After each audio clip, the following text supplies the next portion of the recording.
Değerli arkadaşlar, son 15 yılda en büyük yatırım hamlesini gerçekleştirdiğimiz sektörlerin başında hiç şüphesiz enerji geliyor.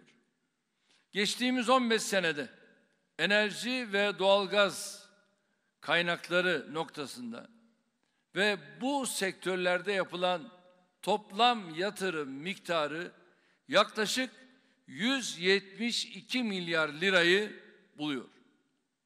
Bunun 41,3 milyar lirasını bizzat devlet kurumlarımızın gerçekleştirdiği kamu yatırımları oluşturuyor.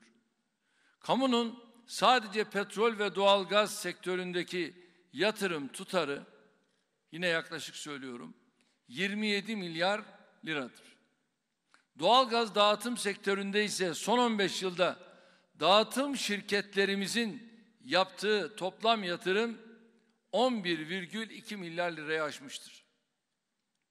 Madencilik, petrol arama, elektrik üretimi ve dağıtımı gibi alanlara baktığımızda da benzer bir tabloya şahit oluyoruz.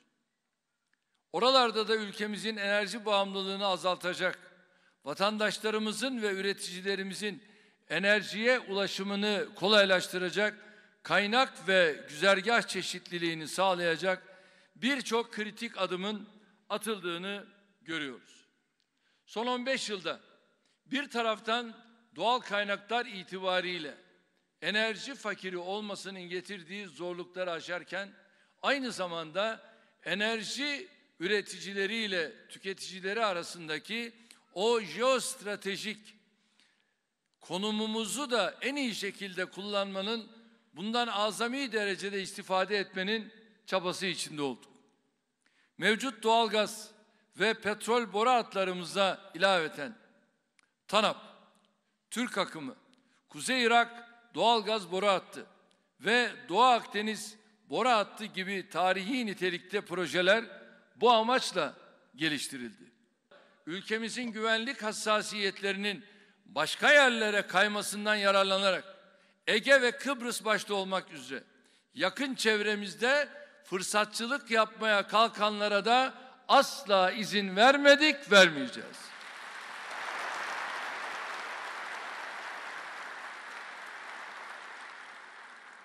Kıbrıs açıklarında Türkiye'ye rağmen yürütülmeye çalışılan sondaj faaliyetleri konusundaki net tavrımız umarım birilerine ders olmuştur. Türkiye hem içeride hem dışarıda önüne çıkartılan engelleri birer birer aşarak 2023 hedeflerine doğru emin adımlarla ilerliyor. Bilhassa geçtiğimiz 5 yılda karşılaştığımız sınamalar şu gerçeği herkese göstermiştir. Bu ülke hem terörün her çeşidiyle mücadele edebilme kabiliyetine sahiptir, hem ekonomik büyümesini sürdürebilecek hem de birliğini, beraberliğini, kardeşliğini koruyup yüceltebilecek güce, imkana, dirayete sahiptir. İşte bunu gösterdik.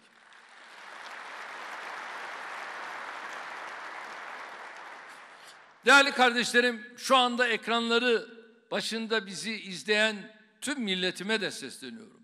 Son olarak Afrin'de elde ettiğimiz başarı bunun ispatlarından biridir. Gerçekleştirdiğimiz her projenin, yaptığımız her yatırımın öncelikle insanımızın hayatına ne kattığına baktık. Hamdolsun milletimiz bugün 15 yıl önce olduğundan çok daha müreffeh, çok daha gelişmiş, çok daha büyük bir ülkede yaşadığını çok iyi görüyor ve bunun hazzını duyuyor. Bugün açılışını yaptığımız 101 yerleşim yeri doğalgaz arzı töreni de insan odaklı hizmet anlayışımızın bir tezahürüdür.